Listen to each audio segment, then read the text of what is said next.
Now we're ready. Of course, this is a all new, all different culture clash as we are live on Facebook as we're recording this. Woohoo! Live on Facebook. My feelings on that are, and for those Squeeze of you, Baby Yoda again. I want to hear that again. it's happy Baby Yoda there.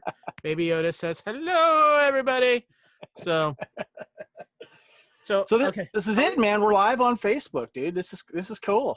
we're really doing this. We're really doing this. Yes. So God. we're sorry. Yeah, we apologize for all of those of you who might be, in hold up from COVID, and now you get this too. I think we're starting the bad trend towards August, Kevin. Yeah, I know. But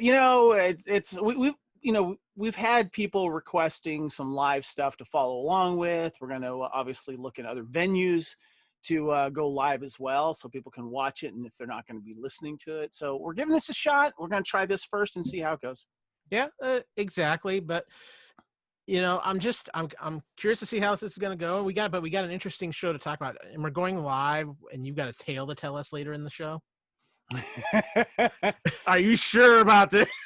Okay, so yes, it's we're gonna keep it PG-13, but it is the tale of TNA. I'm just gonna tease it at that at the end of the show.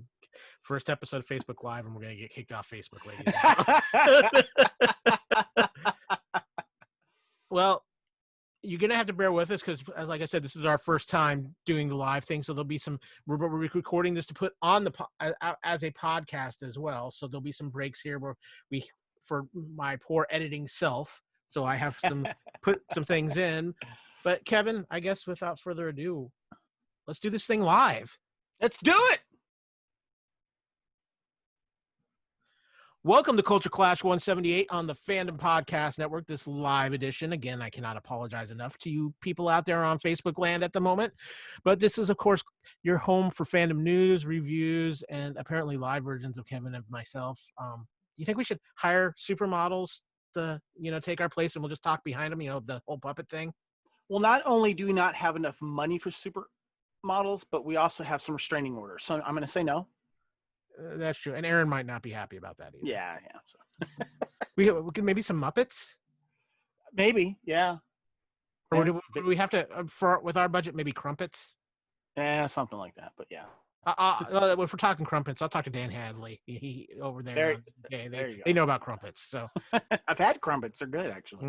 Well, I've never had a Crumpet. So, well, Kevin, I'm going to put you to work. Would you care to tell the people where they can find us, not just live, but out there on the internet? Yes, of course, you can find us, the Fandom Podcast Network, and this show, Culture Clash, on the Fandom Podcast Network master feed, and that's at fpnet.podbean.com. There's also that Podbean app you can stream us from. Just search for Fandom Podcast Network. Fandom Podcast Network is also on Apple Podcasts, Stitcher, Podbean, Google, iTunes, Google Play, Spotify, iHeartRadio, and somewhere else just new, right, Kyle? Yeah, TuneIn, which is tied in with Amazon and the Alexa app. If you have TuneIn and you tie it in with your Alexa app and you ask for the Fandom Podcast Network via Alexa, you might just find us. Very, very cool. Also, please head on over to Facebook and find our Facebook page. That is where you can see links for this live show, as well as links to all of our audio podcasts as well. And we post a lot of fun stuff there on pop culture and upcoming stuff happening. So make sure you check that out. Also, you can email us at fandompodcastnetwork@gmail.com. And also, we are on Instagram and Twitter at Fandom Podcast Network. My name is Kevin. You can find me on Twitter and Instagram at Spartan_Phoenix. Kyle, where can we find you? You can find me on Twitter at AKyleW and on Instagram at AKyleFandom. There is two ways you guys can support us, and we would very much appreciate that. The first way is head on over to TeePublic. If you're watching this live today, which is Wednesday, July 29th, there's an actual sale going on right now on TeePublic. I think everything's 30% off. You can get your favorite logos of the Fandom Podcast Network, all of our shows on cool, apparel, whether it's t-shirts, hats, hoodies, but also masks, because, we want to keep you safe. But head on over there, and if you purchase something for there, we get a little kickback, and it helps us keep the lights on here for the Fandom Podcast Network. Also, head on over to Apple Podcast and iTunes. We would love reviews. please leave a review. We would love a rated review. Head over there, search for Fandom Podcast Network. And if you like Culture Clash, give us a shout out there and let us know how we're doing. We love reviews in general. Back to you, buddy. Yeah, so okay, so we're doing this live thing, and this is a precursor to something I think we should let a little bit of the cat out of the bag there, Mr. Reitzel. Yeah, so we are looking to go into the YouTube world, and we currently well, we're new to YouTube as a channel because everyone else is doing it, and it's something we've been thinking about for quite a while, and we've actually had a lot of requests for it. YouTube, so many people go to YouTube not only just to watch your favorite videos and movies, but also to podcasts because people would prefer to maybe stream it from there or to watch something live and interact while a live recording is going on. So we are doing a little practice here, of course, with the Facebook Live, and then we're going to do YouTube. If you search for Fandom Podcast Network on YouTube, you will find us, subscribe to us, and you'll get future videos of us having some fun. Yeah, and what we're going to try to do with that too is mix it up a little, not just put live podcast recordings on there. We might do some exclusive YouTube channel type things as well. Yes. We're gonna, it's new for us, so we're going to experiment with it. And Kevin, I think we need to take a minute for those who might be seeing this for the first time or come across this on Facebook or something. Let's explain a little bit what the Fandom Podcast Network is. Exactly. Perfect. Thank you. So, Kyle, you came to me back in 2015 at Dragon Con saying, hey, do you want to do a podcast? And I said, sure. I'm a little busy right now, but hit me up after Dragon Con. And sure enough, you did. And we decided to create a network. We didn't want to just do one show. We wanted to create a network of a lot of shows covering different fandoms. And of course, we started off with Culture Clash, which is basically our weekly fandom news show, talking about all the latest news, reviews, movies, and all kinds of other fun stuff that we can talk about that's out there. And we want to celebrate all kinds of fandoms. Right now, we've got about 12 shows under the Fandom Podcast Network umbrella. And we want to make sure that we can also get more, but it's one of those fun things that allows us to dip our toes into different fandoms than just one. When you go see, other people's podcasts, they just got one topic. And of course, we had the Blooded Kings podcast, which is our Highlander podcast that I co-host now with Lee Fillingsness. And then we've got, Star Trek and Orville podcast, which is the Union Federation. We've got a bunch of other on the network right now, and we encourage you to check that out. Our newest one is Making Treks with Mark Newbold and Adam O'Brien. Adam O'Brien, also from Australia, he does his own called Lethal Mullet. We talking about 1980s and 90s action films. One of our recent podcasts too, which is going great, is What a Piece of Junk. Scott and Derek and Nathan are hosting that. And we've got several others. We've got the NFL podcast, of course. And of course the Doctor Who podcast. And I mean, what else am I missing? The Alfred Hitchcock podcast. Yeah. So the hair metal podcast. Yeah. So you host a hair metal podcast. You do a phenomenal job with that. We have our Doctor Who podcast, Type 40, which is hosted amazingly by Dan Hadley. We also have a tie-in over there with the Spacebook, which is another great fandom group, especially that focuses on a lot of things going on over in the UK. We love those guys over there. We kind of consider them our sister European area group. Right. They're great. Of course, we have Union Federation, which covers all things Orville and Star Trek. What a Piece of Junk, which you mentioned. We have a few things we do around here kind of because we want to do it for the fun of it. And I think one of the ones that you listeners have been hearing a lot is Couch Potato Theater, which is where we take those movies that, you could own it. You might rent it a lot, but no matter what happens, you could find it on the worst cable channel feed ever, but you're going to stop and watch it because you love that movie so much. And we've had so much fun with Couch Potato Theater lately. We've been releasing about one a week because COVID has given us the opportunity to do that. And also COVID has given a lot of people the opportunity and time to listen to a podcast about these favorite movies. So, yeah. Another fun one we do is we have what we call the Time Warp, where we pick a year, go back to that year, kind of mainly focus on the movies of that year, but we also talk about the TV, some of the pop culture things that were going on, toys, music, a little bit of everything. Usually we break it into as a quarterly show, 4 parts covering that entire year. Currently, what are we on, Kevin, 93? Yeah, no, nine. I'm sorry. Is it 95 right now? Yeah, We're on 95. 95 right now. Yeah, and we're gonna having the third episode coming out, talking about. I think it's the July, August, and September movies of '95. And we also did a great soundtrack one too with Aaron talking about our favorite soundtracks. And I think there was the other one too. Our favorites. It was 1980s versus 1990s uh, teen high school teen comedy. So that was a lot of fun. Yeah. So we got a little bit of everything. We're always out there exploring what other things we can add to the network as well. So that's always a growing process. But we're glad you're here. We're hopefully you're not too scared by us on being on Facebook Live or too freaked out. It's hard to do that. But you know what, Hi to Kevin? Joseph, by the way. Joseph made a comment. So what's up, Joseph? I think you're the first person to comment, Joseph. Kevin is our social media coordinator, so he's going to be monitoring things as we're re-recording. As I work on the technical end of things. He asked if that was a green screen behind me, and I'm like, no. No, he has a lot of movies, ladies and gentlemen. So, Kevin, let's talk about I think which is kind of the big news of the day is the Emmy nominations came out. Yeah.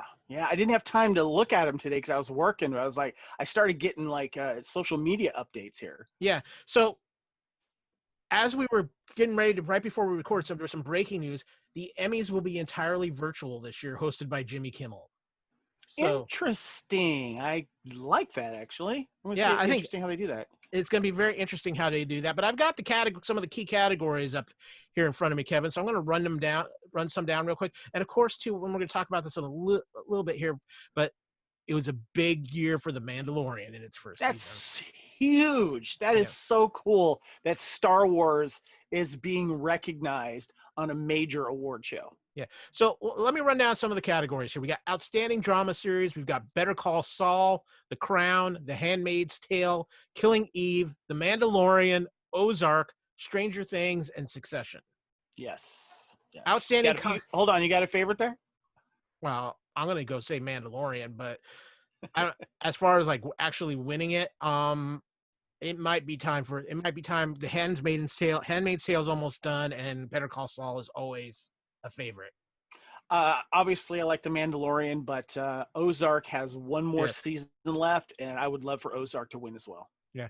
Outstanding Comedy Series: Curb Your Enthusiasm, Dead to Me, Insecure, Schitt's Creek, The Good Place, The Kaminsky Method, The Marvelous Mrs. Maisel, and What We Do in the Shadows. Taika getting some love. I just recently watched part of What We Do in the Shadows. I think it was about maybe half of the first season. That show is funny. I can't wait to get back to it. Yeah, I will say I think this might be the Good Places award to win because it was their final season, and that show's got they like acclaim. to kind of award them to the ones that are done now, right? Yeah, I will tell you what. This might be the next category might be the most loaded category. Outstanding Lead Actress in a Comedy Series: Christina Applegate, Dead to Me; Rachel Brosnahan as The Marvelous Miss Maisel; Linda Cardellini, Dead to Me; Catherine O'Hare, Schitt's Creek; Issa Rae, Insecure; and Terrace Ellis Ross, Blackish. I think or it's Tracy. I think it's Cardellini. Am I saying that right? Is it Cardellini? Yeah, Cardellini. You probably got me. But that's a loaded category, Kevin. It is. I vote Rachel from the Marvelous Miss Maisel. She is fantastic in that. I gotta tell you, I would love to see co-winners Christina Applegate and Linda Cardellini because both of those are good. They're great in that show. They're phenomenal. Moving on, Outstanding Lead Actor in a Comedy Series, we have Anthony Anderson, Blackish; Don Cheadle, Black Monday; Ted Danson, The Good Place; Michael Douglas, The Kaminsky Method; Eugene Levy, Schitt's Creek; and Rami Youssef, Rami. This might be a Ted Danson award again with The Good Place. Yeah, I think so as well. Yeah. Outstanding Lead Actress in a Drama Series: Jennifer Aniston, The Morning Show; Olivia Colman, The Crown; Jodie Comer, Killing Eve; Laura Linney, Ozark; Sandra Oh, Killing Eve; and Zendaya, Euphoria. I like Zendaya in a Dark Horse. She got a lot of rave reviews for that series. That's a tough one to watch, though, man. I'll tell you. Yeah. She was really good in it. I saw the first two episodes of The Morning Show. Jennifer Aniston was good. Mm-hmm. But Laura Linney in Ozark, my God, she was good. She is phenomenal on that. Outstanding Lead Actor in a Drama Series: Jason Bateman, Ozark; Sterling K. Brown, This Is Us; Steve Carell, The Morning Show; Brian Cox, Succession; Billy Porter, Pose; Jeremy Strong, Succession. I'm leaning Jason Bateman here. Yeah, definitely. Yep. Outstanding lead actor in a limited series or movie, Jeremy Irons, Watchmen, Hugh Jackman, Bad Education, Paul Mescal from Normal People, Jeremy Pope from Hollywood, and Mark Ruffalo, I Know This Much Is True. Outstanding lead actress in a limited series or movie, Kate Blanchett, Mrs. America, Shira Haas, Unorthodox, Regina King, Watchmen, Octavia Spencer, Self-Made, Kerry Washington, Little Fires Everywhere. Giancarlo Esposito, while not getting it for The Mandalorian, did get an Emmy nomination for Better Call Saul for Best Supporting Actor. I think that's rather cool.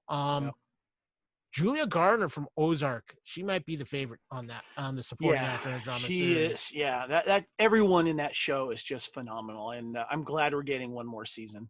Yeah. And there's so many categories with the Emmys. We'd be here all night if we went through each one of them. But the big winner out of this was Watchmen. I think it had 23 nominations all together. Wow. So I think a lot of technical ones, but acting as well. So, but I want to talk. Let's talk for us, The Mandalorian, because we're huge on this. We gotta talk some Mando, baby. Speaking of babies.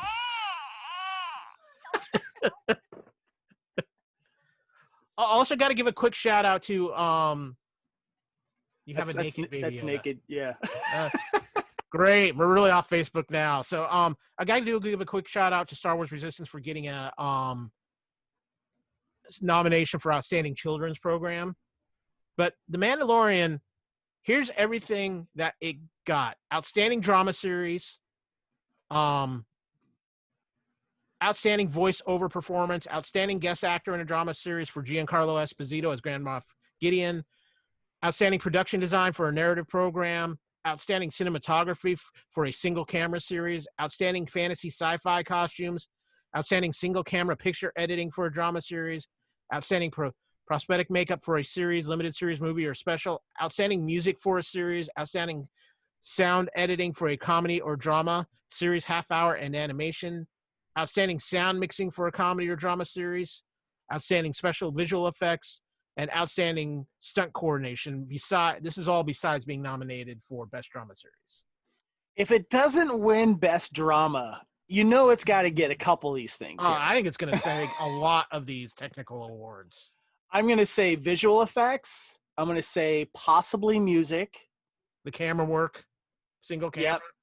Prosthetic makeup, maybe. Technical awards, as they call it, But still, being nominated in something like this for a Star Wars production, that's fantastic. It's wow. I mean, that brings a lot more attention to The Mandalorian. Yeah. I mean, where season 2 comes out in October, so I'm really wondering if the Disney Gallery Mandalorian series might have helped its cause here. I'm thinking probably a little bit. It wouldn't shock me. That gallery series was phenomenal. Yeah. So with that, Kevin, hey, how are we doing on the social media side? Well, let's see here. We got Brent Allen says, "What's up, everybody? How you doing?" Joseph says, "Y'all know I had to pause my watching my Next Generation for this." We're sorry. I don't see it as a drama. I see it as a drama. Don't you see it as a drama? When you put it in the categories that the Emmys have, it goes into that drama category. Yeah. Drama follows a lot of I know some people might kind of tag it as in a different thing or something, but it is a drama. It really is. When you watch people discuss other than just action and character development and life or death situations, that's a drama. Yeah, exactly. So now, Kevin, I see your point though, Joseph. Yeah. Are you feeling it? We're live. Remember, we're live. We're live. Okay. Let's see if I can do this here. Ready? Let's news. Okay, so we do have several interesting news topics to cover, but this is the major one, Kevin. Universal and AMC kind of got into a little tiff, shall we say. Slap fight, maybe? I don't know. Yeah, let's just say that it led to Universal pulling it, or AMC saying we're not going to produce any Universal movies onto our screens. Yes. And what was the reason for that? Universal decided they really liked how certain movies did well in video on demand early on when COVID first started, specifically Bloodshot and a few others, Trolls World Tour. So they decided, well, you know what? We need to have a shorter window before we can put these out on video on demand, like 2 weeks. And AMC was like, no, we don't think so. So Yeah. if you guys are going to do that, we're not going to bother showing your movies. Well, it finally broke, and this is the game changer, Kevin. The window now for Universal Pictures before they can go on video on demand is 17 days after theater release. 17 days. Man, remember when we used to have to wait a whole year or more back in the VHS and early DVD days? Yeah, this is a game changer. I mean, this is huge because this is going to change, I think, for a lot of people who, especially right now with COVID going on, who aren't comfortable with going to the theaters or have financial means where they might just say, I'll wait till I can rent it at home for 20, 25 bucks. It's still a good amount of chunk of change for the companies, the movie companies, to charge to get that money. And they don't have to worry about anything else regarding that price. But what's interesting is I just had a flashback. It seems like whenever I was doing traveling back in the early aughts, or even traveling recently, and you turn on your hotel room pay channels, we jokingly call those Spanktervision. You're going there already. We're not even to that. I am. I'm not afraid. But anyway, you could purchase movies that were recently in the theater and sometimes already showing in the theater, maybe a week or two into it, and you'd pay obviously close to $15 to $20 for that movie in your room. What's the difference here? Yeah. It still falls under that time frame pretty close anyway. So here is kind of the breakdown of the deal. It's going to be 17 days or 18 days, allowing for basically the first 3 weekends for a movie to hit. This is an exclusive deal between AMC and Universal. So this is just between these two theaters. You're not going to have, and the part of the agreement is larger films, for example, Jurassic World film, a Fast and Furious film, won't be pulled from theaters even though it hits on video on demand. So it'll keep playing. So yeah, that's good. Yeah. So the big question a lot of people are asking, well, why has this happened? So AMC Theaters head Adam Aaron says, AMC enthusiastically embraces this new industry model, both because we are participating in the entirety of the economics of the new structure and because premium video on demand creates the added potential for increased movie studio profitability, which should in turn lead to greenlighting of more theatrical movies.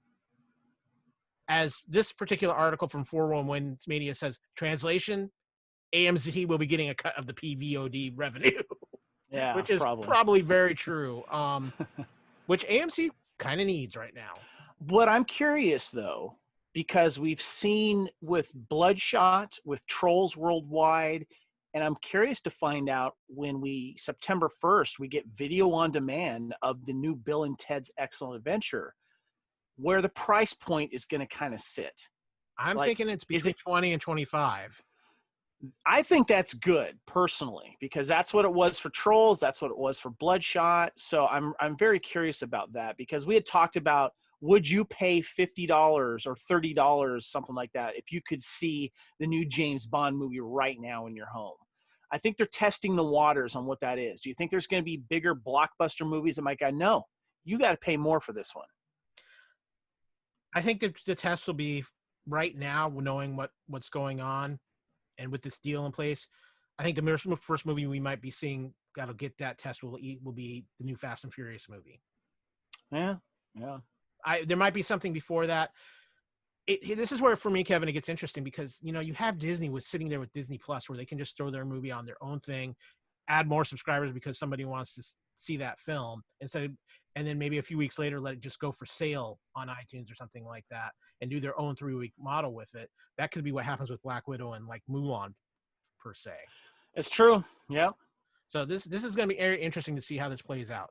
Speaking of things we've been waiting on, or at least we've been anticipating because we need new things to watch. Discovery Season 3 finally has a release date of October 15th. I know we're glad for this for the Union Federation because there's been a little lack of things to talk about over there. We've been sitting in that Union Federation Starbase for a little bit now. Yeah, we, Union Federation is great for both Star Trek and Orville fans, and there hasn't been a whole lot to talk about. So we're not just going to, fabricate stuff. So it's exciting that we now have a date, and maybe we can talk about stuff on the way up there. But I think it's important too for Star Trek fans that weren't so hot on Star Trek Discovery 2, like myself. I still plan on watching it because I'm very curious to see where it goes, and I want to be, I want to be able to judge it intelligently as well, and give my 2 cents about it, because they're making a big jump here of what the plots are going to be. They're moving ahead way in the future, so it's going to be really, really interesting to see what they do with this. Yeah, I think, Kevin, and we've talked about this some on the Union Federation podcast. I think the big thing I want to see from Discovery for the 3rd season is development of other characters besides Michael Burnham. I want to see and it's something we've talked about, more of the crew involved. Yeah, that's something compared to all the rest of the Star Trek shows. It just doesn't feel like the crew is as involved in Discovery as it has been. I love Sonequa Martin. I think she's great. And I think the original concept of it was to focus it around her and then have the supporting cast. But as Star Trek fans, we really thrive on the other characters. And it would be nice if some of those characters stepped up a little bit and maybe pointed the direction of Discovery of where it might go than just from Sonequa's characters, thing. So I'm interested to see where it's going to go. I know that the what I'll call the CBS All Access era of Trek has been very up and down with a lot of fans. So I'm curious to see where this goes. But I hope fans give this a chance, because I really think this is a chance for Discovery to kind of really, truly establish itself as its own thing, which I don't think it has had a chance to do yet. Yeah. Well, if you listen to last week's show, we talked about the fact that Tenet was given a "we don't know when it's coming out" announcement. And that didn't last too long, as now it is saying it's going to actually hit international release first around August 28th and looks to hit U.S. release in limited theaters. I'm going to guess it's basically all depending on what the COVID situation is at that point.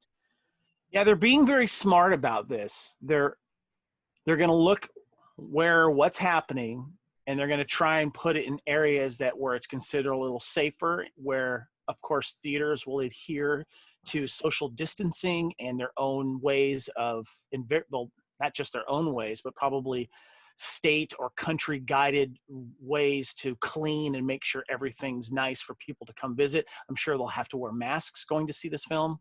Yeah. And they're looking at Labor Day weekend for release of Tenet. Kevin, you're in California. I'm in Florida. We're never going to see this movie. No, we are not seeing Tenet as early as those. Yes. So I don't know. But this movie is, they have been making no qualms about wanting people to experience the theater going experience with Tenet. Nolan and the company behind this want to make sure not only are we getting revenue through theater, but we want people to experience it through the theater. And this is interesting because this is kind of a guideline for what other films might follow and do to see what happens. And Tenet has been kind of anointed. What are you going to do? You're a big movie. What are you going to do with the COVID situation? How are you going to entertain us yet still getting us into theaters or drive-ins or however it might be? Yeah. It's going to be very interesting. And this is where that video on demand also kicks into play. How long before they put it out on video on demand for the people who can't, or in an area where they don't feel comfortable putting it into the theaters? That will be interesting. I'm waiting for that, but I think they want to test the waters first, see what kind of revenue they get from this, see how it goes. Because let's be honest here, Kyle, a lot of recent films have done so well internationally than here in the States. They've even done better internationally than here in the States. And that has made a huge ripple among all film companies and producers and directors. And they think that, well, I think we can make more money overseas if we do it like this. Yeah, it's going to be interesting. And there's some events going on in the world, which we'll talk about on a later episode, that might start affecting the international market. I did want to mention some of the dates here. It says on August 26th, the film will open up in Belgium, Bulgaria, Croatia, Denmark, Egypt, Estonia, Finland, France, Holland, Hungary, Iceland, Indonesia, Italy, Korea, Latvia, Lithuania, Portugal, Serbia, Slovakia,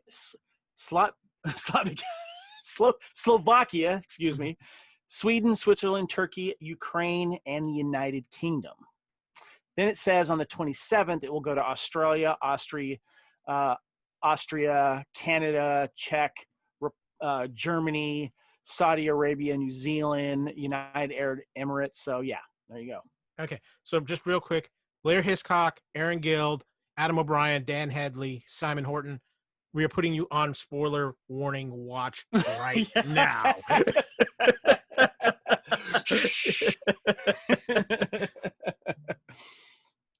So let's flip over to the streaming side of things, Kevin, because Netflix, I never got into this show.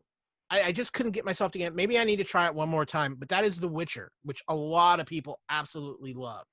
And Netflix, that's right. Did you watch the whole season? I have not. I'm just not. I just couldn't. I just had a hard time getting into it. Gotcha. So I enjoyed it. I thought it took. I don't know. They said the first episode was a little slow. I didn't. I kind of got into the story, and I watched the entire series. I got into it. Most people have told me you have to give it through the 4th episode. Yeah. So it'll be interesting. But by the way, real quick, just a shout out. I want Barry Kahn from Scotland. Just want to say hi. Raider fan as well. So there you go. I'm sorry. Anyway, they've announced a prequel series for The Witcher. A 6-episode prequel series for this. Maybe this is because they want to get something out while the iron's still hot, but they still don't have really the time to film a whole season because of the COVID situation, Kevin? Possibly, yeah. I could see where they could go with the prequel, because there was a lot of reference to stuff that happened in the past. There was a lot of characters that obviously were important to the current story. And so I could see it happen. You know, I'd be curious to see if it releases in conjunction of around the next season, or how they're going to do that. Yeah, it's going to be interesting to see how it plays out. I'm going to try to revisit that show again. I got a very busy Netflix weekend coming up, though, because we have Umbrella Academy Season 2 coming out and Transformers War for Cybertron coming out on Netflix, both on Friday. I just see this picture of the movie 7 of this guy, the sloth guy, dead. Is that going to be you? It might very well be, but you know what? Netflix. Well, to my advantage, we've got like a tropical cyclone apparently coming down on Florida, aiming for the weekend. So really, oh man, jeez. Yeah, 2020, ladies and gentlemen. But so next up, Kevin, though, in news that I knew was coming, there's no way this was not going to happen, but I'm still thrilled. The Amazon has already renewed The Boys for Season 3. Oh, so good. I love the fact that they announced that prior to the release of Season 2. Yeah, and also they are going to be doing a post show with Aisha Tyler. So extra bonus points for that. Yeah, the one of the girls, what was it? One of Ross's and Joey's girlfriends from Friends. Yeah, exactly. Also voices one of the characters in Archer. A funny comedian too. Very, very funny comedian.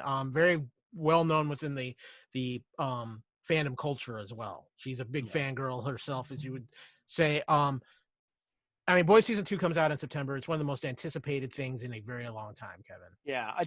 Okay. Last time I talked to you about this, there was a couple of like kind of teaser trailers or just showing some scenes. I'm clean. I watched one. Damn you, Reitzel. Yeah. Damn you. It wasn't too spoilery, which is good, but it I'll tell you, it got me excited. It did. That show has too much shock value. I don't want anything spoiled for me going into it. Yeah. So now this is interesting, Kevin, because this happened. We were recording. We were recording Lethal Mullet, a very special Lethal Mullet, and we got the news of this. Your lovely fiance, shout out to the wonderful Aaron Gill, yes, told us this news, and it's been a few days now. It's hit around, but John Saxon passed away, Kevin, and I'm going to kind of let you handle this because you're very familiar with Mr. Saxon's work. John Saxon, probably more famously known for the original Nightmare on Elm Street, but Erin, my fiance, who is a huge horror movie fan, John Saxon has been in so many genres. And he's been in a lot of B films, maybe C films as well, stuff that might get on Mystery Science Theater 3000 as well. But he died at the age of 33. He was born in 1936 in Brooklyn, New York. And he's just one of those iconic character actors. He was probably also more famous, too. He played Roper in Enter the Dragon, the Bruce Lee film. Wes Craven's New Nightmare. I think he played himself. And then, of course, Black Christmas. He was Lieutenant Ken Fuller. He has 198 credits. You saw how busy he was. So he's one of those actors.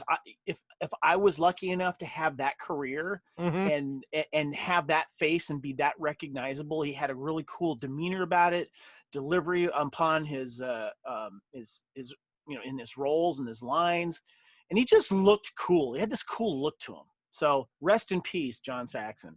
Yeah, John Saxon is one of those classic Hollywood that guys. Yes. Where you may not know his name, but you see his face and you're like, oh, him. Yeah, I know who you're talking about. Yes. And he had a very iconic look to him. And so, yes, rest in peace, John Saxon. Also, to a quick shout out, rest in peace to Regis Philbin.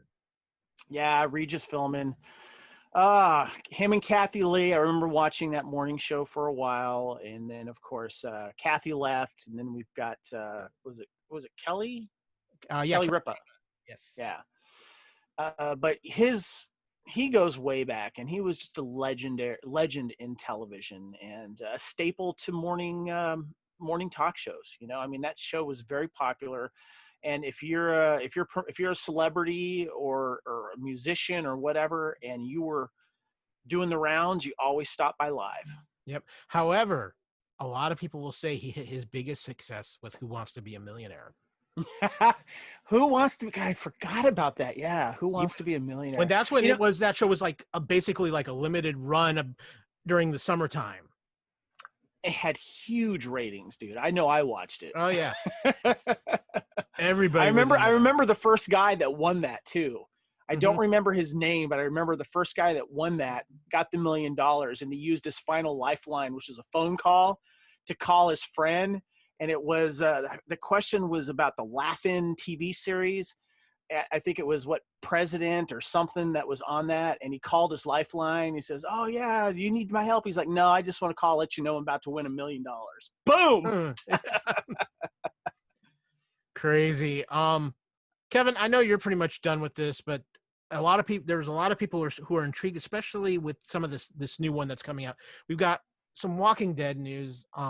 A lot of people are done with the actual original show at this point, though. There seems to be a lot of interest for the Rick Grimes films that they're working on with Andrew Lincoln that kind of take place after his disappearance in the actual series. But there's the spin-off show Fear the Walking Dead, which actually has quite a cast in it. You've got Lenny James, Maggie Grace is in that show now. They kind of revamped it, and I've liked what they've done with it. That is going to be returning in October, but first in October, a show that's been pretty hyped, and actually a friend of the network is a little involved in this show too, Kevin. Yes. And this is probably the only reason why I'm now interested in watching this, because I want to see how what kind of environment that he worked in, and that's our friend Johnny K. He's been on our network before. He is actually a first-time director. He directed his own horror movie short, and it's out there as well. But he's been doing some extras acting and some other acting as well. And he has worked on this show. He hasn't been able to talk about it, so we have to watch it. But he has worked on this show, so I'm excited to kind of see what this new world is for The Walking Dead with these young people, and how this is now affecting children growing up through this apocalypse, and to see what happens. Yeah. So The Walking Dead World Beyond will premiere on October 4th at 10 p.m. Eastern. The basis of Walking Dead World Beyond is it's well after the initial zombie apocalypse, and it focuses on a group of children who have grown up and all they know is the zombie apocalypse. Yes. Yeah. So, it's kind of like what kids growing up in the coronavirus are going to kind of remember. Your life changes in so many ways. Of course, The Walking Dead, it's a little worse. Yeah. But I just want to mention too, Johnny spoke highly of this show and loved working on it. And if you can, go to YouTube, give a little shout out there. The Killer of Grassy Ridge. Look for it.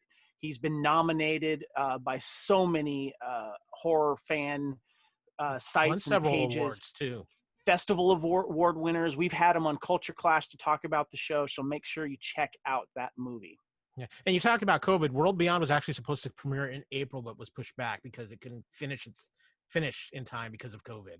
They're So probably doing a lot of post-production on it. Yeah. yeah, and then the following week at 9 p.m. Eastern, filling the void after the season finale of season 10 of The Walking Dead hits, will be the season premiere of Fear the Walking Dead. And if you've been watching that show, it ended on a major cliffhanger with one of the main characters at the end of last season.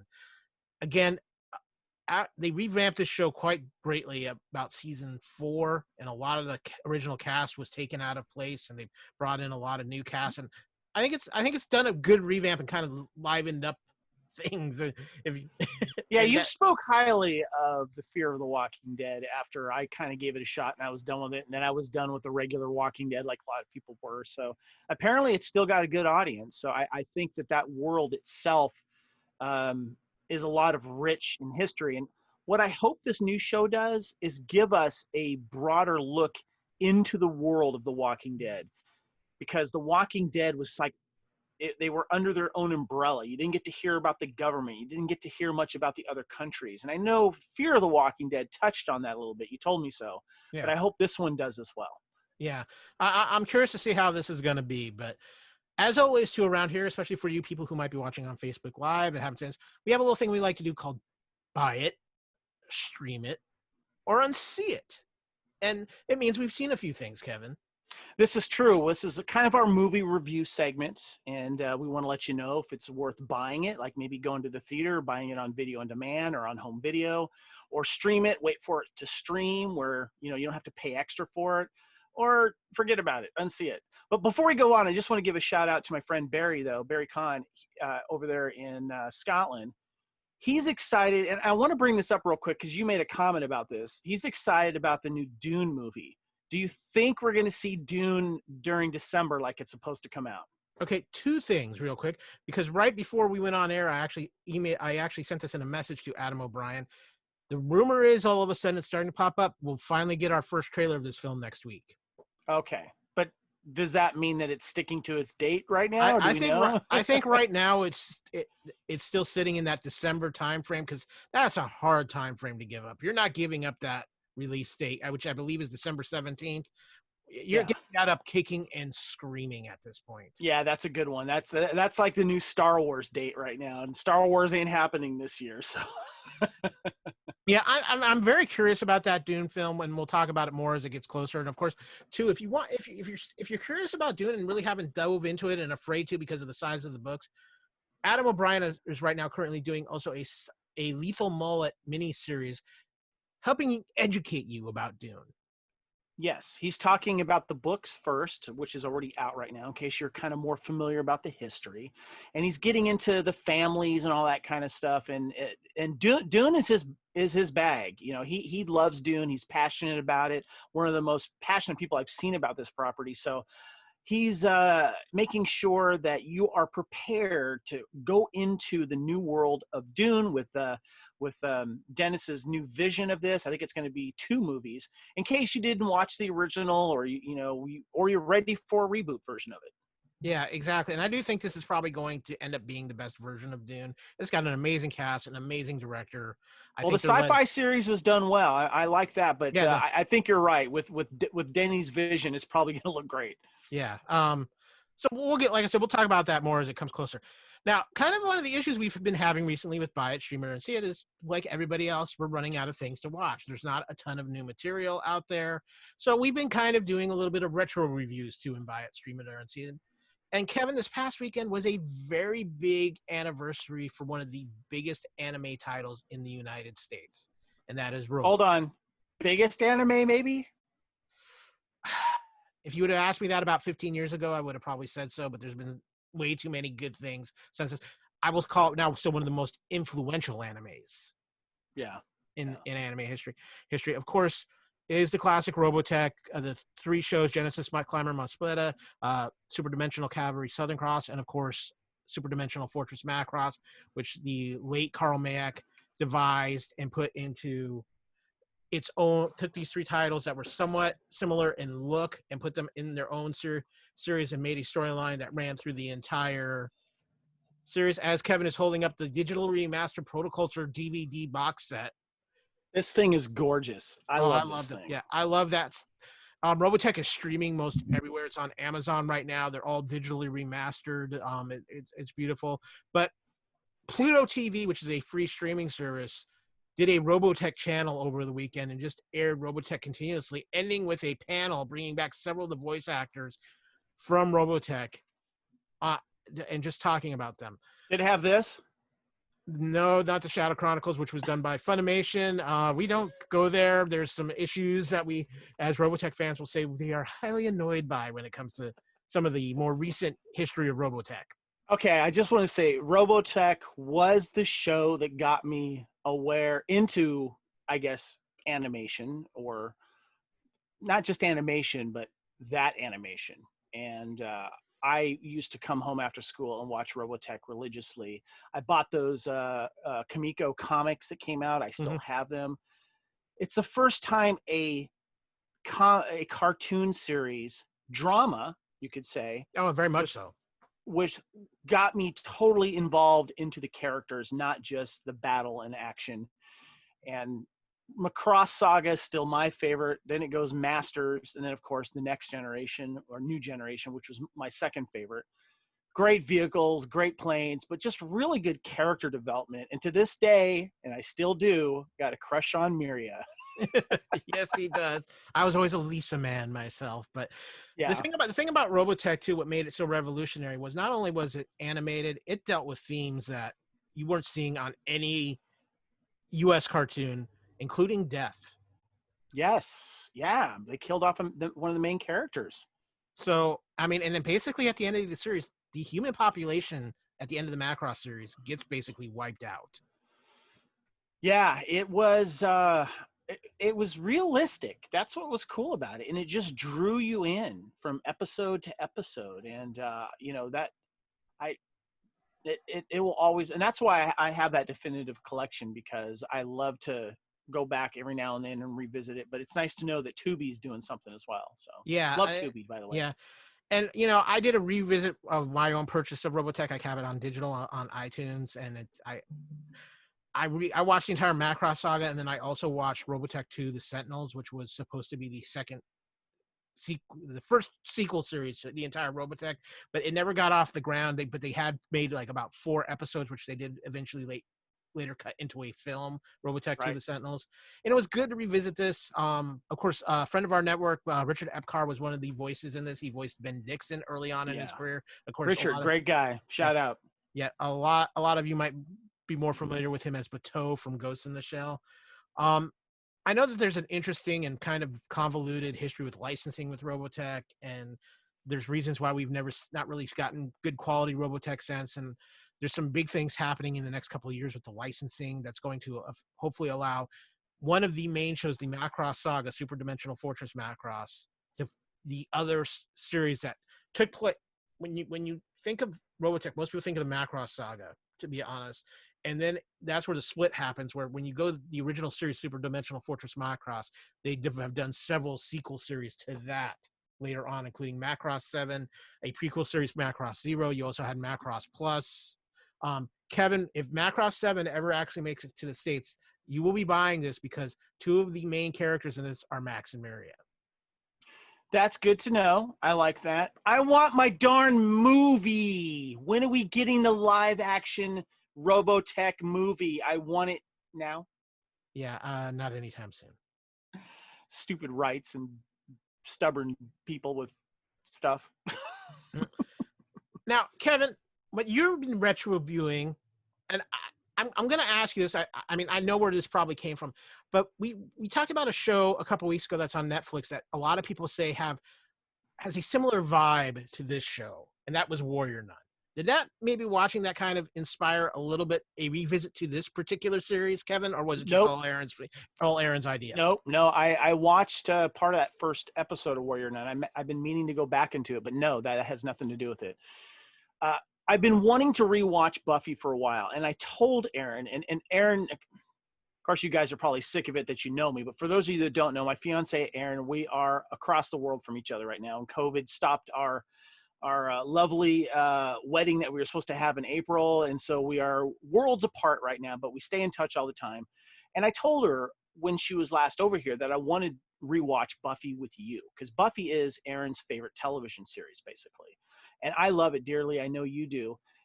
But she did something weird, because she had always, for the longest time recently, said I was never a fan of season 6 or 7. However, she was able to stream it on some channel over there in Australia. She decided to go in and rewatch season 6 and 7 again. She wanted to see what she was missing. And she actually came out of it going, you know what? This wasn't as bad as I thought it was.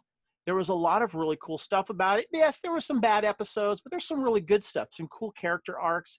But she came out of it going, you know what? I actually rather enjoyed that rewatch. And so she told me, look, I'm going to start from the beginning and rewatch from the very beginning. I said, can I join you virtually at least?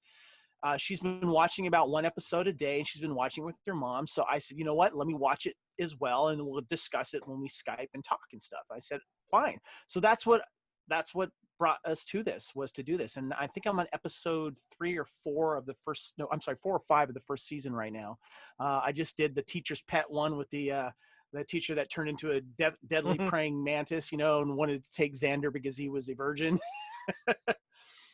Lucetta, I forget her last name, but she was also in an episode of Highlander, which was very good.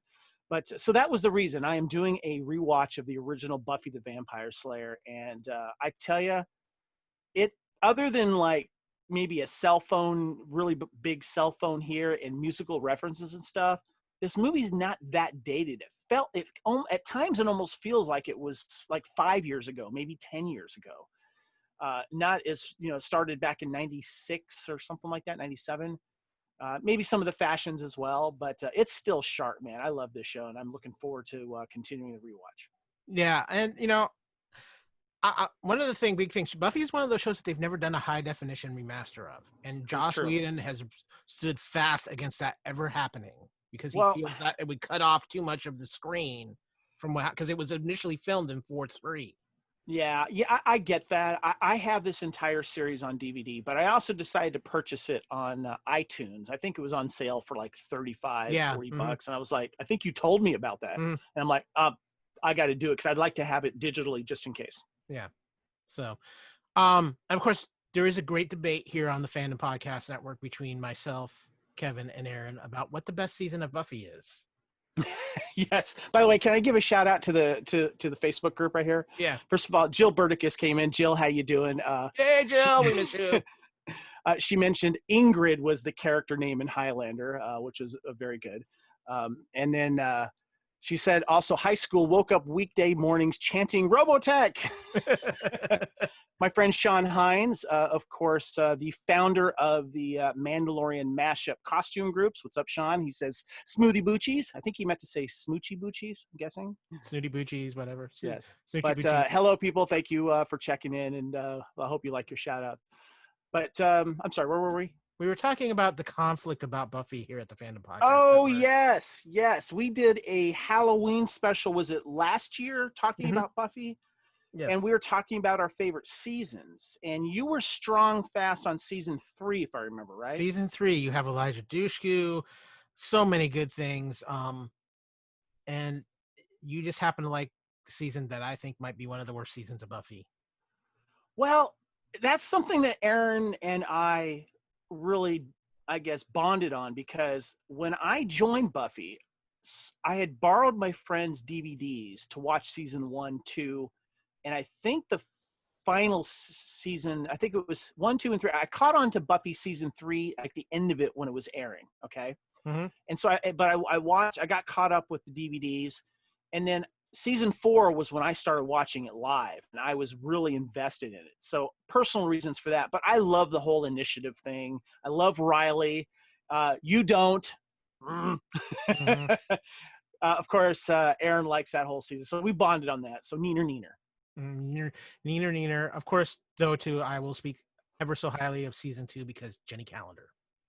Jenny Calendar, yeah. I'm looking forward to going through all this again. Now, Kevin, you watched something on Disney Plus too that came out in 2019. I've actually watched this. I actually watched it with my parents. Being from Alaska, we're kind of familiar with this and glad to see this. I think you still might be wiping some tears from your eyes. Dude, oh my God. Okay.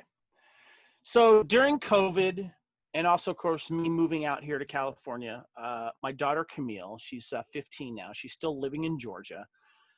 But we've been able to still stay in touch a lot. And the way that we have been doing it, when we were living together, we would get together and watch television and movies together for an hour or two, okay? And then we would go out and see movies as well in the theaters. But what we would do is we would sit down and maybe watch a television show for a while, and then throw in a movie from time to time. We bonded on Teenage Mutant Ninja Turtles. We bonded on the Clone Wars, Harry Potter, lots of stuff. And so we are continuing that tradition right now, but we're doing it through FaceTime. So we can stay in contact while we're watching each other, while we're watching the film. And it's been great because we've been able to catch up and talk about things as well. We've been doing this on a regular basis. And we watch some of the Netflix shows, like, we've been going back and watching the Turtles a little bit too, and a bunch of other stuff. And she's been what I like is that she's been experimenting more through Netflix and Disney Plus and watching these other films and stuff that she's interested in. She's getting ideas from her classmates and her teachers and stuff like that she still stays in touch with in the off season. And she told me about this movie called Togo. I was like, Togo? What's Togo? I looked it up. The real hero. The real hero. The real hero. Togo is on Disney Plus. It premiered there on, what was it, December of last year. Yeah, right before, like a week before Christmas, I want to say. Yes. It stars Willem Dafoe and Julianne Nicholson. They're a married couple there. And it's the story of Togo, a sled dog who led the 1925 Serum Run, yet was considered by most to be too small and too weak to lead such an intense race, the dog, okay? What people don't know about the Serum Run was that there was an outbreak of disease, and they had to get, I believe it was. Diphtheria. It was diphtheria. Diphtheria, you're right. Diphtheria. And it was affecting a lot of children. And so they had to get this serum, and they couldn't use planes and stuff like that because of the weather. So they relied on mushers who led the sled dogs. Kyle, of course, would know all about this because that's how he went to school when he was a kid. Exactly. It's actually, and this story is also the thing for a huge race in Alaska, the Iditarod. It's kind of the same route that they run. The thing about this movie is this is what there's another dog by the name of Balto who has actually been kind of the hero dog because it's the dog that finished the last leg of this journey. And the guy who had Balto was not necessarily the guy who did the hard part. Yes. Balto gets all the credit because, and they kind of show this in the film when there's a reporter asking the musher, is that what you call it? The musher. What's your dog's name? And he gave a name that wasn't very cool sounding. He says, well, what's his name? Oh, it's Balto. That sounds better. We're going to write about him instead and build him up. But this is a great story that has, and it's based obviously on a real character, true story, and a real dog. Okay. And Kevin, wait, let me just say this right now. Cutest puppy ever. Okay. Let me first of all tell you right now, this is a Disney film, okay? And Disney knows how to pull your heartstrings, all right? And they did that really well in this. And let me tell you right now, for you people that might get triggered by deaths of pets and stuff like that, this film shows no dogs or animals getting killed. And Togo, when he passes away, it's only mentioned. It's not shown, okay? So what's interesting about this, and I did some research about this dog, was that he was the runt of the litter. And the character that Willem Dafoe plays, Sepala, they call him Sep for short. He's Norwegian, actually. So there you go, Lee. He didn't want anything to do with this dog. He's like, no, I don't want it, But this dog was determined, in the film, is determined to be part of the sled team. No, be the lead dog. The lead dog. But what's really cool about this movie is that you see them going off on this run first. And then it goes to flashbacks when this dog is a puppy. And they got more than one dog to play at different ages, and it's great. They did a great job. But this puppy would dig out of his kennel and was just so cute, so funny. Finally proved himself. But what's interesting about this was that I found out this guy who did this, Leonhard Sapala, apparently he was very humane to his dogs at the time. He treated them like family, where back in the day, that wasn't the case. A lot of times these dogs were treated as cattle to a certain degree. But, and so, and they show that in the film, which is great. And I love the relationship with his wife's, the character of his wife, which is played by Julianne Nicholson, Constance. They have a great relationship going there. But I found out later on that not only does the Iditarod race, there was a group of people in 2020 in February that did that race. Yeah. That during the Iditarod race, which they do take very special care of their dogs. Oh, and yeah. It's monitored, and it's a big deal. Yeah, it's strict. It's very strict. You will be that the vets vilified. Yes, Yeah. that the vets who monitor all this, they give an award to the musher who has treated their dogs the best, and the award is named after this guy's character. Yeah. So Camille and I are watching this film, and towards the end, we're getting all, we're like, oh, how cute, blah blah blah. And there's some like intense scenes in here, like when they have to go across a frozen lake and it's breaking up, and we know they're going to live, but it's tough to watch, but we're watching. But towards the end, when, you see Togo, like he's injured and they're going to leave him behind so he can finish this run, and Togo's not having it, and he's got this limp, and then he starts running after them. But let me tell you right now, when the credits are rolling and they start telling you the true story of this, and they let you know that in 2011 Time magazine awarded Togo the most heroic animal of all time, then they show a picture of the original Sapala with Togo on his shoulder, and they're both smiling. I lost it, dude. Tears were coming down. Yeah. No, this is one that tugs at the heartstrings without any doubt. Highly recommend it. Definitely a buy it, but obviously you don't have to because you can stream it. Yep, little Disney Plus exclusive for you. So yes.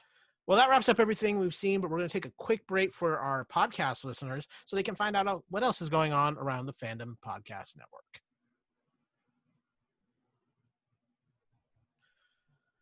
So hopefully you're enjoying everything we're doing, and for you who are watching us, again, this is our first time on Facebook Live. Yes, so we hope you're enjoying seeing our faces not meant for video. Yeah. By the way, I did give this guy a proper frog while we were on break. Good, you fed him? Yeah. Okay, good. Yeah. Baby Yoda needs his froggies. Come on. Yep, exactly. So, Kevin, let's pick up with something. Usually we have what we do here is we have one of our other segments, whether it's a podcast Fandom Podcast Hall of Fame, maybe what we call the Magic 8 Ball versus a lot of different things. We mix it up.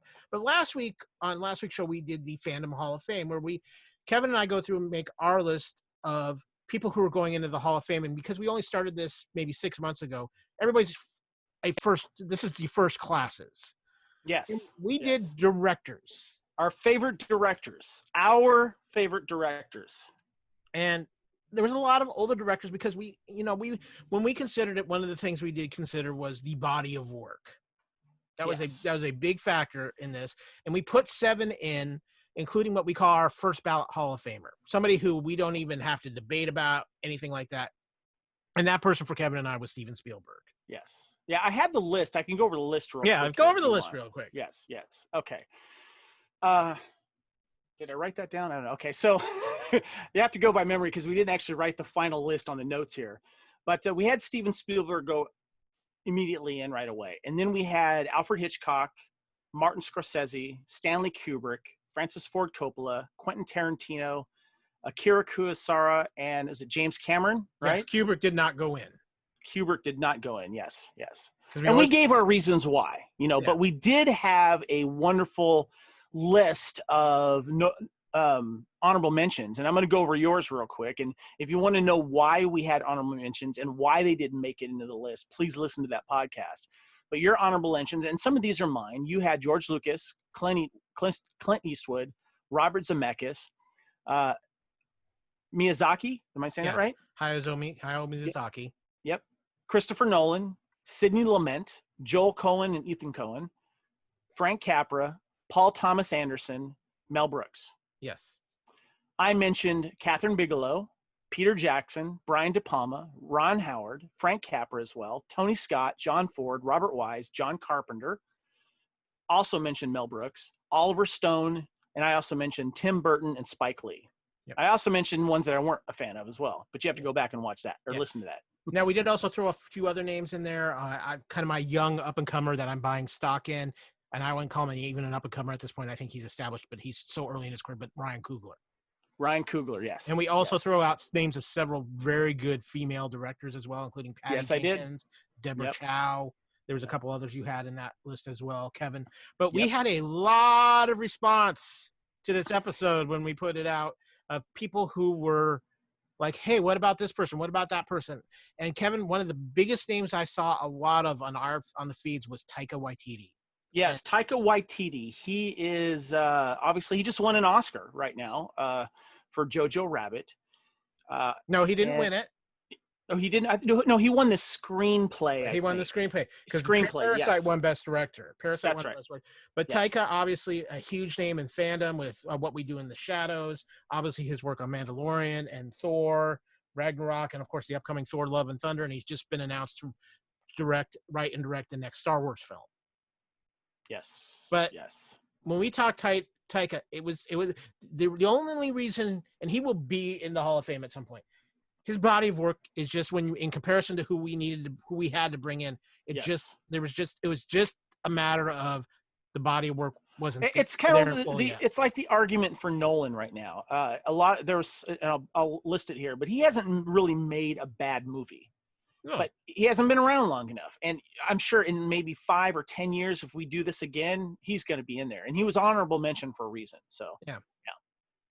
So, but Kevin, you got yourself in a little trouble. I did. Well, let me read some of the comments here real quick, okay? Mm-hmm. So, Ryan Stanfley said Taika Waititi. And I commented, I said, good director, but what about directors that have been doing movies for a little bit longer? And he says, Kurosawa then. Okay, so that's good. That's good. And I said that he does get a mention in the podcast, which he did. Norman said, and this is a good suggestion, Milos Forman, Amadeus, enough said. Also, John Milius. He doesn't get nearly enough recognition. Good choices. Yes. Let's see here. And, Todd said Milos also did Valmont, and Johnny Karzai said, and The Wind and the Lion. Our buddy Lee Fillingsness, my co-host of Bloody Kings, our Highlander podcast, he said Tarantino, Levinson, Kirshner, Raimi, P.T. Anderson, Wes Anderson, the Russo brothers, Scorsese, De Palma, Soderbergh, Klapisch, and Rapinoe. I'm pronouncing those right. I should have thought of Soderbergh. I'm a huge Soderbergh fan. I have a name for comedy side, though, Kevin, that I didn't mention that I do want to bring up because I didn't see anybody else. The Zucker brothers? No. Harold Ramis. Yes, Harold Ramis. Yes. Sarah said, I vote for Lee's list. So there you go. And there's someone in there that I would have mentioned, and I'll mention that in a moment. Going down a little bit here, Adam says, depends on what film genre, really. John Gibbett said, any list that doesn't have Stanley Kubrick on it is invalid. I remember a statement that a bad Kubrick movie was better than 80% of anyone else's movies. And I said, Kubrick was hit or miss for me. I mean, come on, Eyes Wide Shut. Kevin, one of the biggest things for Stan Kubrick, which is always been one of your biggest prerequisites for any movie, is rewatchability. Yes, rewatchability. Yes, and there's several of his films that are not rewatchable for me. Sorry. Adam says, if it's general, Takeshi Kitano, Christopher Gans, Takeshi Miike, Tarantino, Kurt Anderson, Taika Waititi, and John McTiernan. John McTiernan was a good one too. I remember that. Yeah. Stephen McLeod said Hitchcock, Spielberg, Parker, Bill Forsyth, Kubrick, Ken Loach, and Clint Eastwood. Erin Gill, we mentioned her vote for television director who did some movies, but she also threw some in here as well. She says mine is Spielberg, George Cukor, Victor Fleming, Takashi Miike, Tarantino, Soderbergh, Carpenter, John Dahl for both film and TV. He was the one that we spoke of. Ridley Scott, Raimi, Dario Argento, which she is a huge fan because of his visionary work on horror films, mainly for style, not really for substance, as she said. Justin Carver said Christopher Nolan hasn't made a bad movie yet. I think I just quoted you earlier.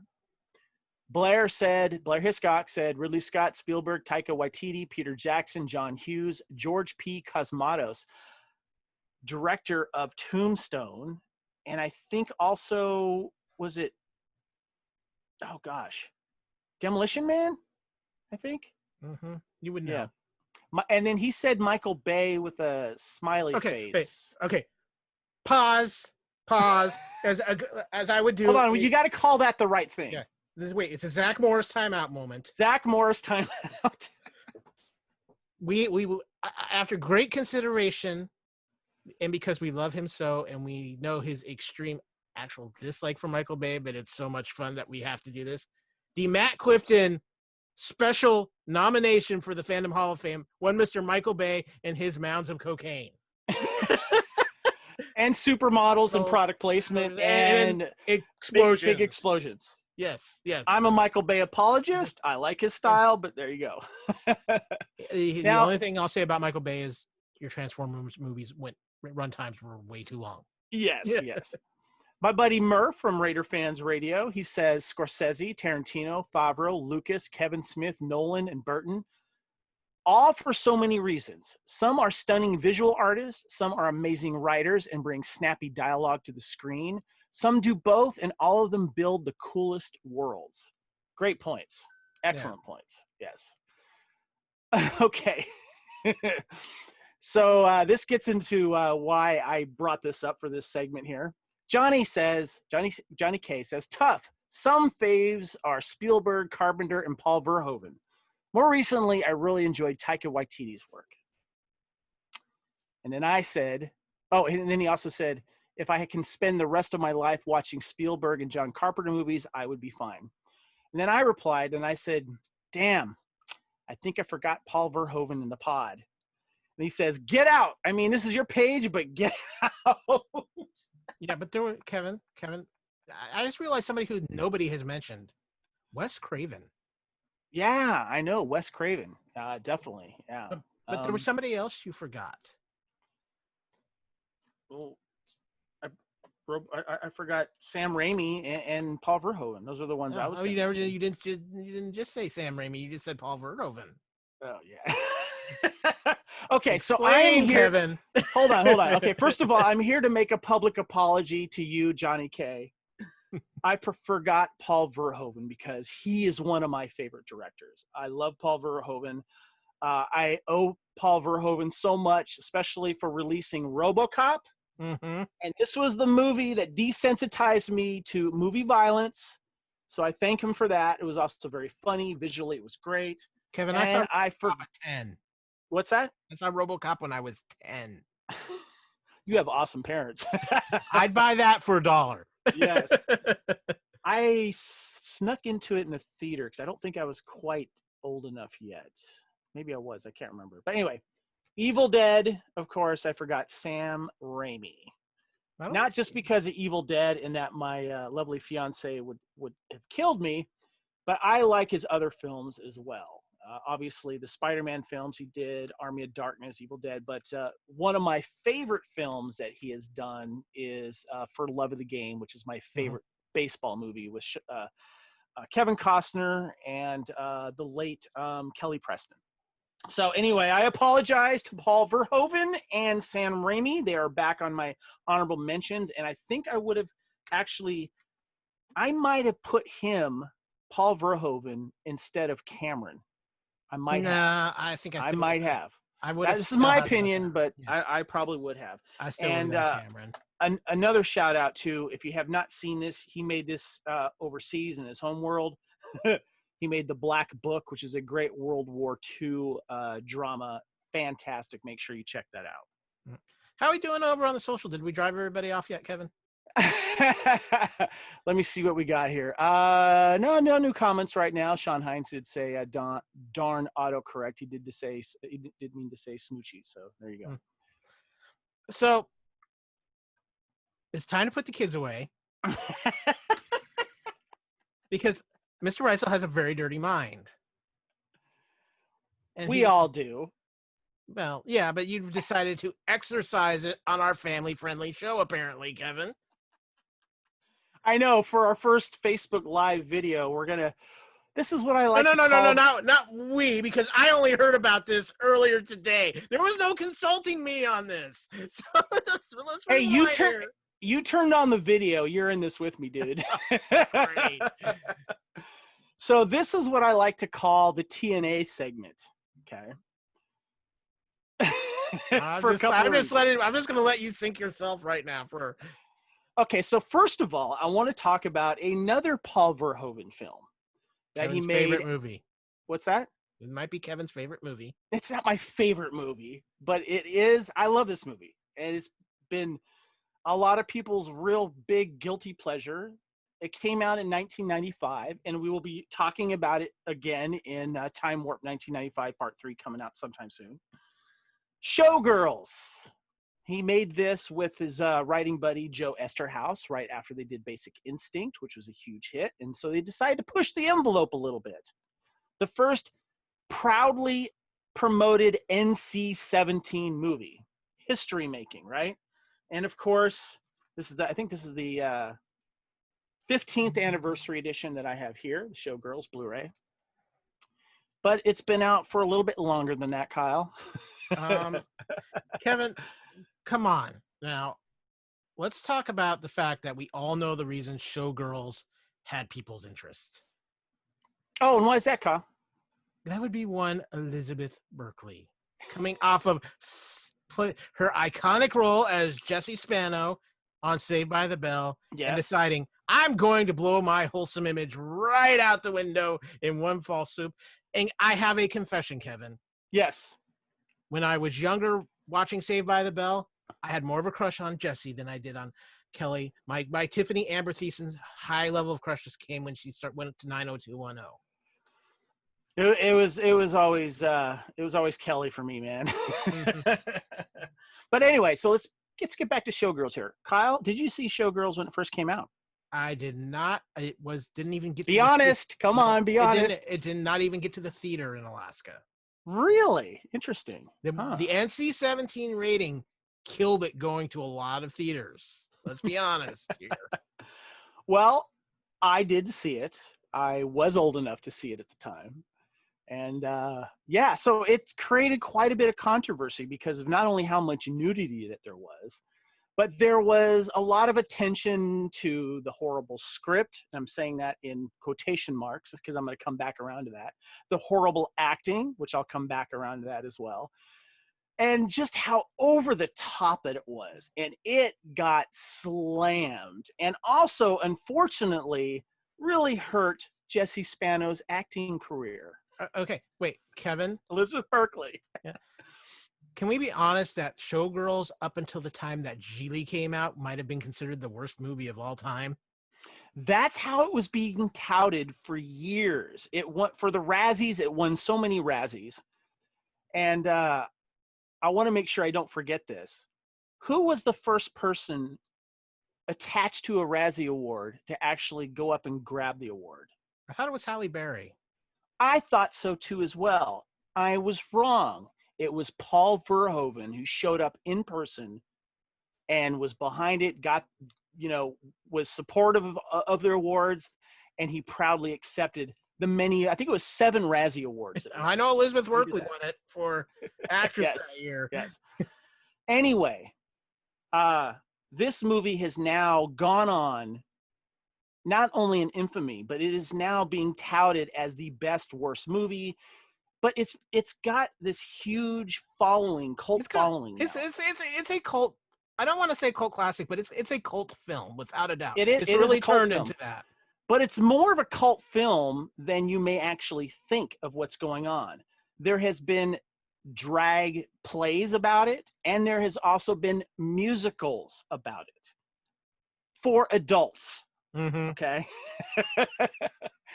And I want to mention this because there was a new documentary that came out called You Don't Know Me.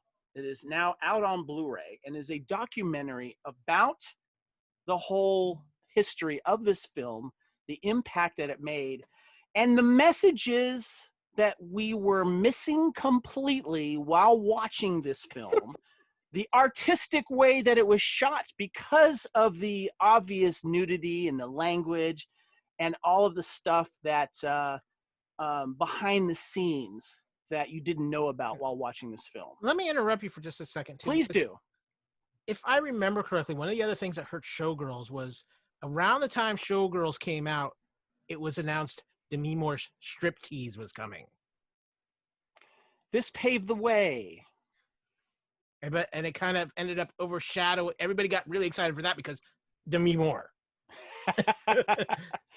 So Jeffrey McHale directed You Don't Know Me. But what this movie does, okay, so let me read the IMDb description. It says here that Showgirls was met by critics and audiences with near universal hatred pretty much here. You Don't Know Me traces the film's redemptive journey from notorious flop to cult classic and maybe even masterpiece. Now, everyone that's watching and listening to this, they're going, Kevin, you're crazy. Well, This guy's crazy. I know you are, Kyle. You're going, yeah, you're showing some judgment shade here. I know you are.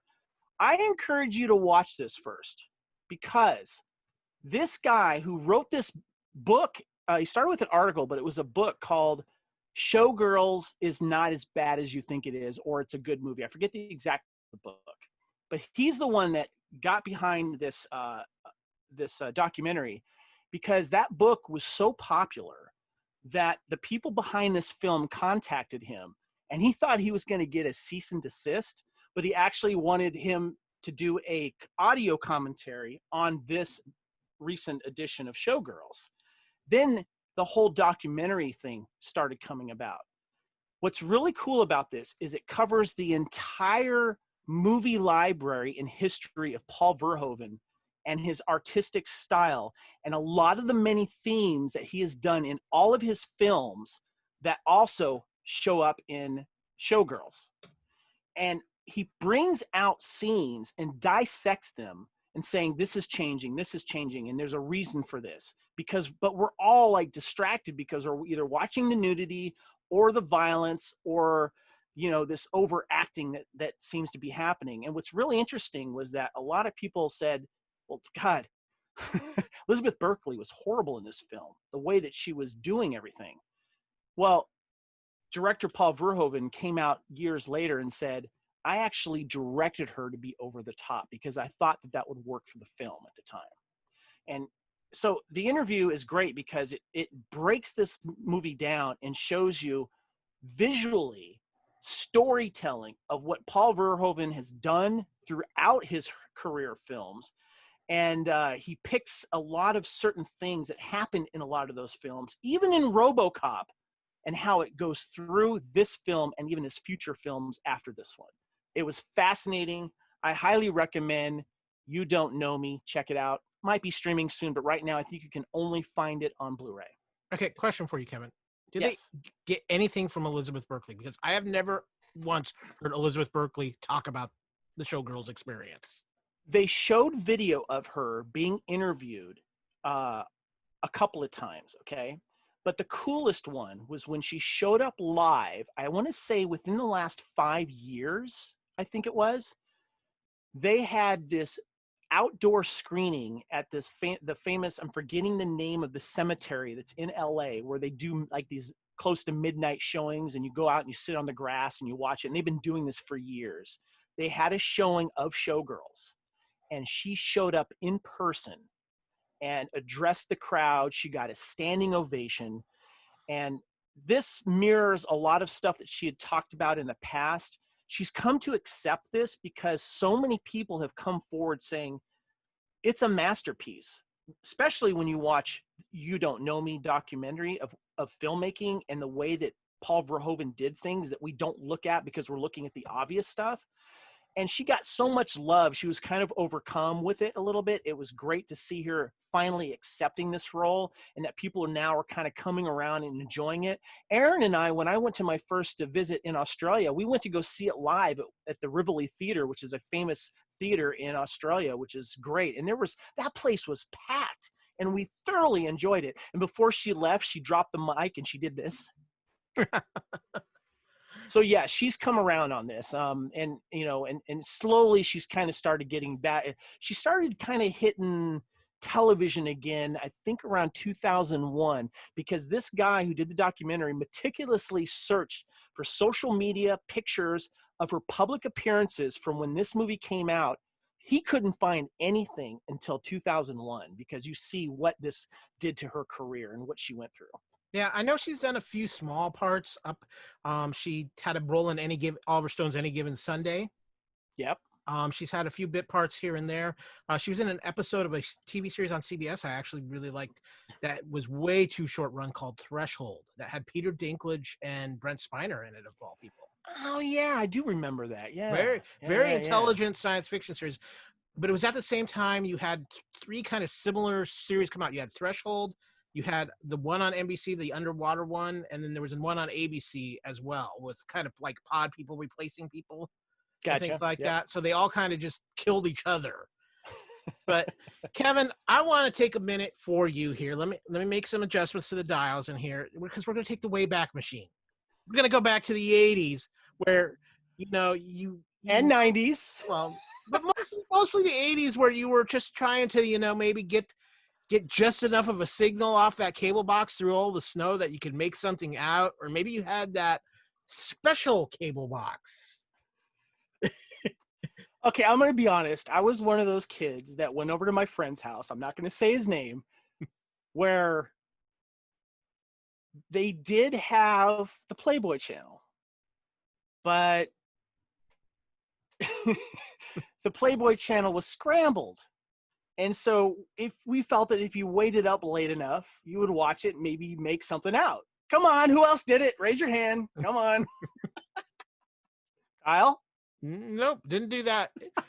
I was in Alaska. We had limited resources. Well, we're almost done with the TNA section here. But I got one more thing for you. And I teased this on social media on Facebook, that I had a tale to tell.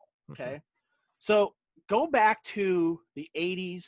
We have VHS is now king, and we're slowly getting into the 90s here. 90s, still early to mid 90s, still VHS is king. DVDs start to get in there. Laser discs are kind of starting to die out here in the States. Laser discs did a lot better overseas, but VHS was king. This is before IMDb. This is before the internet, before Mr. Skin, before stuff like that. How were you going to find movies of the other actors and actresses that you wanted to see? Specifically, unless you were talking to people, maybe your very cool, video store clerk or your friends. What if you wanted to see your favorite actor or actress nude? How would you find out, Kyle? Apparently, in a book I have never heard of until today, the Bare Facts Video Guide. And I'm going to guess, Kevin, that this book might be partly responsible for the premature VHS death of many Fast Times at Ridgemont High videotapes.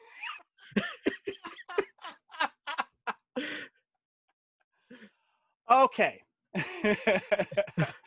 So what I am speaking of is, and I'm going to hold it up here, the Bare Facts Video Guide. He owns the book. I don't. I actually bought this off recently off eBay, because this isn't my original copy. I used to have an original copy, and it was gifted to me by a very good friend of mine, saying, I think you might like this. And this is where to find your favorite actors and actresses nude on videotape. You notice he doesn't mention what happened to that original copy of that book. So if you wanted to find out, hey, I like that actor, I like that actress, have they ever done a nude scene before? Well, unless you were able to hear about it firsthand or read about it somewhere else, this was the book that you got, and it was in all of your favorite books. And the book is by Craig Hasoda, And he would come out with one almost every year. Now, let me explain. The Bare Facts video guide helps you locate actresses nude, scene and actors nude on videotape and DVDs. The entry for each actress lists their film and television credits, the films that they have disrobed and appear in boldface, followed by a rating on how good the scene is, the hours and minutes when it occurs, and a description of what's uncovered. There are no photographs in it, only reviews mainstream actresses in their G through R-rated films. There are sections for actresses and their cross-reference titles, only no actor information. The page count is over 1,000 pages. There are over 3,900 actresses and 4,000 or actors and 4,000 film titles listed. And there's different editions. Now this one here is the supplement. This is the 1997 supplement. This came out after the 1996 one was released. And this guy obviously probably got letters and notifications saying you missed that or this new video is out. And so he would release these supplements. When I went back to search how far this went back, I think 2001 was probably the last one that was issued. Killed by the internet. Yes. 2000, there was a big one which had a different cover of some famous actress from like the 60s or 70s. I can't remember her name at the time. But yeah, because this is when the internet started coming around and people started going to Mr. Skin, which is the website if you want to find out the same information. But what's interesting about this, Kyle, was that, yes, I may have found some movies I was curious about. And one of those films was Blown Away. Do you remember this film, Kyle? It starred both Corys, Corey Haim and Corey Feldman, and Nicole Eggert from Charles in Charge, and eventually she would go on to Baywatch. Yes, very much. Went on to Do you remember this movie? I have never seen that movie, actually. What? I have never seen it. Well, this is an erotic thriller. Very kind of basic angsty, but not as good. Mm-hmm. And it stars Corey Haim and his friend Corey Feldman. They work at I think it's during the summer off season of a very popular ski resort, and they both work there. And Nicole Eggert plays the very angsty and troubled young woman who is rich, and her mother died recently mysteriously, and things heat up. And there is nudity in it of Nicole Eggert and a little bit of butt from the Haim boy. This movie is for people that are into those B films and thrillers. It's kind of historical because of how raunchy that it gets, how bad it's acted, except Corey Feldman's actually pretty good in this because he's funny. But it's not that great of a film, but it's famous for obvious reasons. And one of these books led me to that film. And it's famous enough for Kevin to own a copy. I just want to mention too, okay, first of all, Showgirls is in this edition of 1997, and it shows an extensive list here of Elizabeth Berkley, obviously. Then you look at, let's say, Julie Strain's. Oh, gosh, I can't even imagine. That's got to be about 20 pages. Yes, the list is long, but I want to go to real quick. Rachel Weisz, you know who Rachel Weisz is, right? Yes, I love Rachel Weisz. So if the you Mummy movies, you look up the actor's name by last name, okay, and half of this is women, the other half is men. So it does both. But I want to give you an idea of what you're getting into when you look up a person's name here. So Rachel Weisz, films. Death Machine, 1994, Chain Reaction, 1996, Stealing Beauty, 1996, 11 Minutes In, left breast and brief upper half of lower frontal nudity while lying on a cot next to a pool. And so it tells you how far to go into the film in case you want to see it and not watch all of it right away. Facebook Live was so fun for the one time we were allowed to do it. But here's the funny thing, and I'm serious when I say this. I actually started using this, not just for the nudity, but trying to find other films of actors and actresses that I was curious in. Because I've said plenty of times on our Culture Clash, also our recent Couch Potato Theaters, was the 90s was when I really started becoming a cinephile, getting into movies, how they were made, finding out what movies other directors and what other actors and actresses were acting in. I actually started using it for that reason as well, not just for the obvious reasons for seeing the nudity. And you could get it at your local bookstore, and apparently it was very popular. So there you go. Thus ends the TNA section with the bare facts. And in next week's Culture Clash, we will be discussing the great work of Andy Sedaris for the. I have that collection right over there. Kevin, do you have a hard ticket to Hawaii? Yes, I do have a hard ticket to Hawaii. Oh, I think we've tortured the live people long. By the way, I just want to say hi to our friend Adam O'Brien. He dropped on there to say hi. He said, huh? And then he put some funny faces. But Adam O'Brien, of course, is our co-host of Lethal Weapon. Mullet. Sorry. Lethal Mullet, Lethal Mullet, our look on 1980s and 90s action films, and also the co-host of our newest show, Making Treks. Yes, covering all things more in the classic realm of Star Trek, from the movies to the later early TV shows. And they'll talk about some of the modern stuff too. But Mark Newbold is also over there. It's a great show. We're glad to have them as part of the network. But yes, have we tortured Facebook long enough? I think we have tortured Facebook long enough. Thank you guys for watching. Yep. We're gonna get the kinks out a little bit more, and we're eventually gonna hit YouTube as well. We hope you guys enjoy this. And I have one last thing I want to leave off, Kyle. Okay, what's that? On that note, as always, I will first quote the wise prophets: be excellent to each other.